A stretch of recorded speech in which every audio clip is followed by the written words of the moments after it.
Good morning, everyone, and welcome to another video podcast of Political News Time. I am your hostess, Alex Mayers.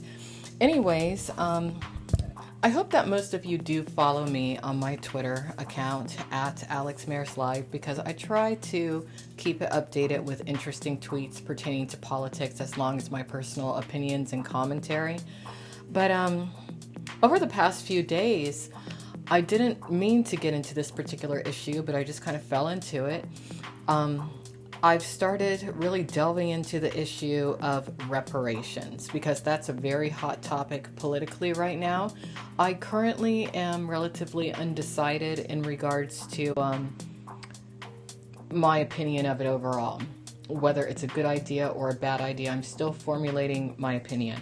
But since I have been delving into this particular topic, I have found some rather disturbing elements pertaining to the reparations efforts and certain people's agendas in regards to it. And one of the primary issues that appears to be revolving around reparations is an agenda to push the ideals of segregation and separatism. And I don't think that's good. I don't think that any more divisiveness than that is already here in America needs to occur. And a lot of the people who are attached to something called hashtag ADOS, American Descendants of Slavery, seem to have some ideals and mantras and rhetoric that directly parallel a lot of the ideals and mantras and rhetoric of white supremacist groups, ethno-nationalist groups, and white nationalism groups. So I guess what really brought a lot of this to my attention over the past few days had to do with, just in passing, I saw a tweet that I felt was a bit derogatory, and that I felt alienated Jamaican Americans from feeling like a part of the Black community.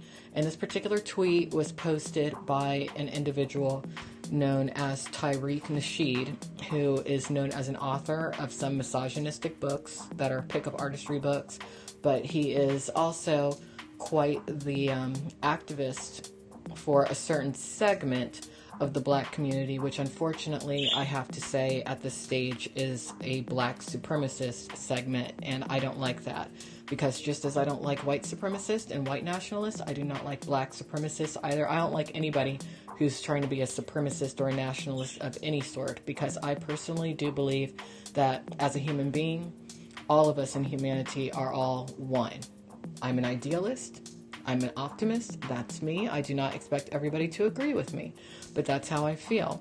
So anyway, he made this particular tweet in regards to a woman who was a Jamaican representative who he felt was trying to diminish the need for reparations, and she felt that people need to focus more so on immigration. I didn't entirely disagree with Tariq disagreeing with this particular woman, but I just didn't like how he seemed to really be very harsh on the fact that she was a woman of Jamaican descent. Because I am from Southeast Florida, I know a lot of people of Jamaican descent. I have friends who are Jamaican, enemies who are Jamaican. I just have always considered people who are from Jamaica, Haiti, whatnot, to be my brothers and sisters, close brothers and sisters, being that they look like this. They look like me. And I am African American. I am an African American descendant of slavery who can trace back her roots to slavery on both sides of her family, meaning both my mother's side of my family and my father's side of the family.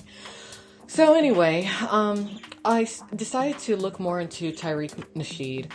And just going through his Twitter, for example, I found quite a bit of bigotry in regards to Jamaicans and people who are of African heritage, but who are from the various island nations. And I was like, I wonder why he's like that. I have noticed that he, in particular, has targeted women specifically who are Jamaican, meaning Kamala Harris. And there's a few others that I found. I've captured all the tweets, as I'm sure other people have. But here's what's funny. Tariq Nasheed, he seems to be one of the major proponents of the American Descendants of Slavery movement, right? You know, he seems to be all about it. He wants his reparations. I don't know if he's aware of this or not, but as of current, the woman who is sponsoring the reparations bill, I'm actually going to tell you all what the title of the bill is, because I think that's very important. And just so you know, this hasn't been set in stone yet, okay? Right now they are only proposing discussions about reparations. But the bill to do that is called H.R. 40, Commission to Study and Develop Reparation Proposals for African Americans Act. Okay, so no one has even said, okay, here's how we're going to totally do that reparations, and we're going to have this done by such and such a date. Hasn't happened. Okay, but the woman who is currently the sponsor of this bill is the daughter of a Jamaican immigrant couple. Her name is Representative Sheila Jackson Lee. She is a U.S. representative from the Houston, Texas area. That's actually the area of Texas that I hail from. I grew up in Spring, Texas. And if this moves forward, the fate of reparations for African Americans are, you know, a lot of it would be in her hands. It would be her responsibility. And you've really got this guy, Tariq Nasheed, who's going to say so many derogatory and hateful, bigoted, discriminatory things about Jamaican Americans and immigrants in general. Yet this woman has made it her career. She's put her life on the line, basically, to sponsor this bill to help African Americans. Do you understand how that is so insane, and it doesn't even make sense in regards to this Tariq Nasheed person? And I still question whether or not that's his name, because I did see another name that was attached to him. I think that he might have made up that name. But I just felt like it showed a complete lack of gratitude, really, on his part. I think that he should be ashamed of himself. I think that he should publicly apologize to this woman, just as I think that he should publicly apologize to Kamala Harris for questioning whether or not she's African American when she is clearly of African descent on her father's side. Yes, her father is from Jamaica. I actually did see some video footage and a photograph of her father. Her father looks a lot like my father. And I do have some ancestry on my father's side from Trinidad. You know, you have to keep in mind, when slavery happened, just because some people were sold off the slave ships to Haiti or Jamaica or Trinidad does not mean that they were not part of a family that was sold off to the American slave owners, you know, a few weeks later. You know, a lot of the slaves were from the same regions of Africa. That's why I say, you know, they are my brothers and sisters. You know, whether or not they're entitled to American reparations, that's not for me to determine. I actually think that everybody who was involved in slavery, maybe the UN even needs to get involved, the United Nations, and hold all of the countries who were accountable to purchasing slaves to, you know, put all their money in a pot, because it's been estimated that in order to feasibly put a dollar amount on reparations, you want to know what that dollar amount is? It's insane. In an article I read on Yahoo News, that dollar amount was estimated at $17 trillion. $17.1 trillion. Now you have Marianne Williamson, who I didn't notice Tariq Nasheed is, you know, giving his props to, but she's kind of diminished that amount a bit. Now, I like a lot of things that Marianne Williamson has said. I do like that she has been Oprah Winfrey's spiritual advisor in the past, but she diminished that amount by only asking for $500 billion. There's a big difference between $500 billion and $17.1 trillion. Really think about that. So anyway, this woman, Sheila Jackson Lee, who is a daughter of Jamaican immigrants. She's an American. She was born in, it appears to be, I think she was born in New York. But she's putting everything that she is on the line to carry this bill. Now, is she the originator of the idea? No, not from what I've seen. But she just decided, okay, I'm going to carry this thing. All right. Yet her ancestry is being diminished, not just by Tariq Nasheed. You know, he's just a drop in the bucket, but from an entire movement that's labeled themselves the American Descendants of Slavery. I kind of take offense to that, and I'm going to tell you why. Because this American Descendants of Slavery thing, I've done my little research. There is this man, and his name is John Tanton, and he is known as a white supremacist. John Tanton started something called FAIR, Federation for American Immigration Reform. From that spawned something else called Progressives for Progressives for Immigration Reform.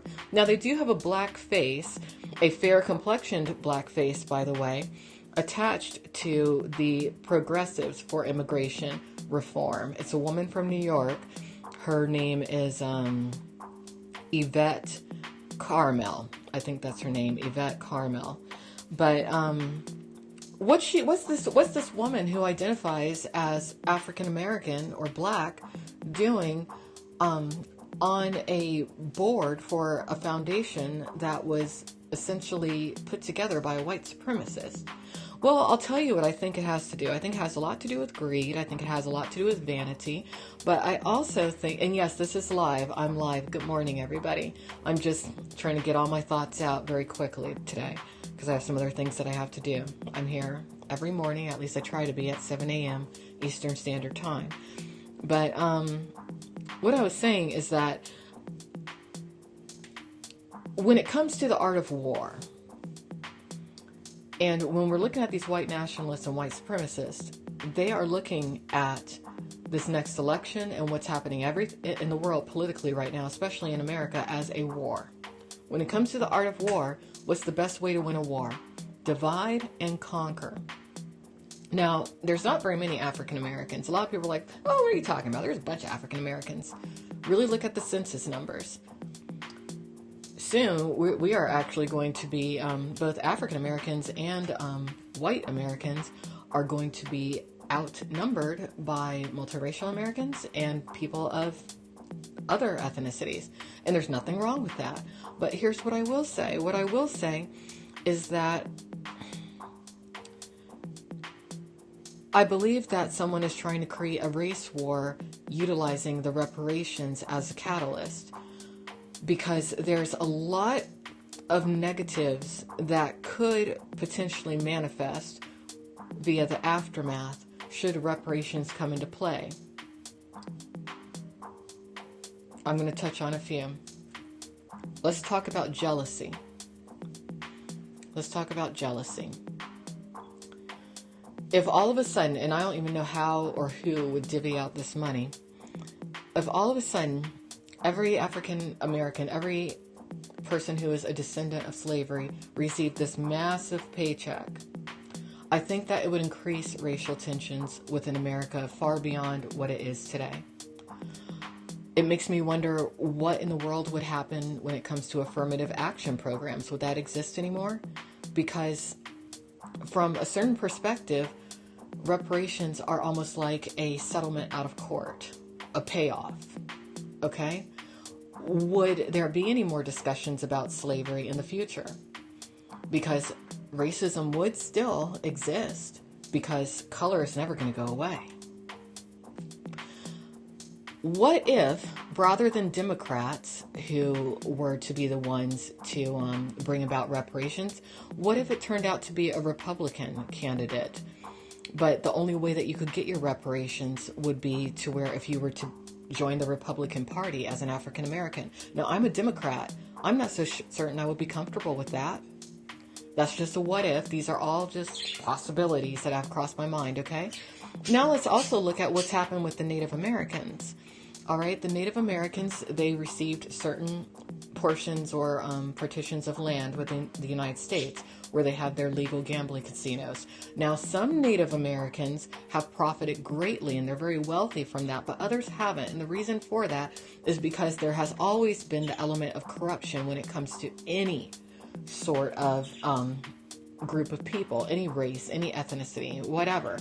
So that's why my question is, who would it be exactly who's going to divvy out these reparations? Another question, What exactly would deem you worthy of reparations? Here's a question. Let's say that all of a sudden a bunch of white nationalist males decide to either seduce or rape or do something to suddenly have a bunch of children that are half African American, descendants of slavery. Would their families be entitled to these reparations even though their fathers would be white nationalist or white racist or white supremacist? I know that's a far out kind of Twilight Zone sort of thought, but there's just so many things. I'm wondering how in the world this would be figured out. Let's say that these reparations never happen. That's going to make a lot of black people even more upset. So I just don't know. My opinion has not been completely formed when it comes to this entire situation. But what does make me very nervous is the fact that this guy, John Tanton, seems to have been involved when it comes to this Progressives for Immigration Reform, because that's completely bigoted. That's saying, okay, it's okay for an immigrant from Europe to have come over to the United States years ago and essentially wiped out the Native Americans, but we don't want anybody else, and we're going to encourage African Americans to be bigoted against others who look like them, who are most likely from their same ancestral gene pool, but we're going to use them as a tool to further divide the United States, further create a bigoted environment full of discrimination, and to isolate the African Americans themselves from international support from their brothers and sisters of the island nations.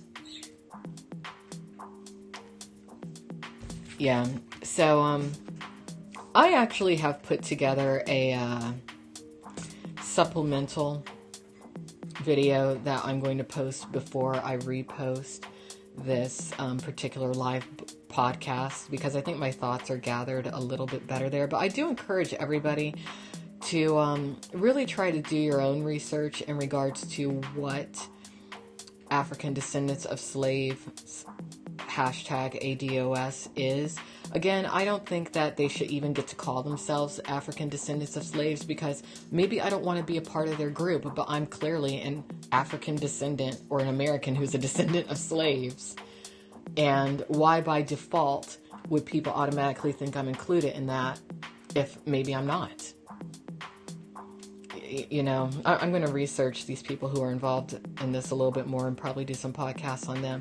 But I do highly encourage all of you to take a look at HR 40, Commission to Study and Develop Reparation Proposals for African Americans Act, which is sponsored by Sheila Jackson Lee, because all of us need to know the details about this legislation and not let politicians tell us what it is. We need to know for ourselves. If you look at history, throughout history, there's been a lot of Trojan horses and ways that politicians have tricked the masses, society, who might not have been privy to all of the knowledge or education. But keep in mind, pretty much all of us have a cell phone now. We all can use Google. We all can look up this information for ourselves. And when it comes to this presidential election coming up, you don't want to, form your opinion into what political candidate you think you should vote for is saying. Whoever you vote for should have opinions or ideals or agendas that reflect what you think. That's how you responsibly vote, at least in my opinion. So I'm going to go ahead and leave it at that for today. If anyone has any questions, hurry up and type them in, because I'm about to log off now. Thank you, everybody, for tuning in to another live video podcast of Political News Time. And if you would like to watch the archives of my podcast, just go on over to politicalnewstime.com.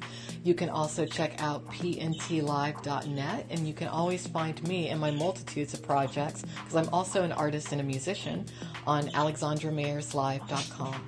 Take care, everybody. Have a wonderful morning, and it was nice talking to all of you again. Mwah! See ya on the flip side, babies.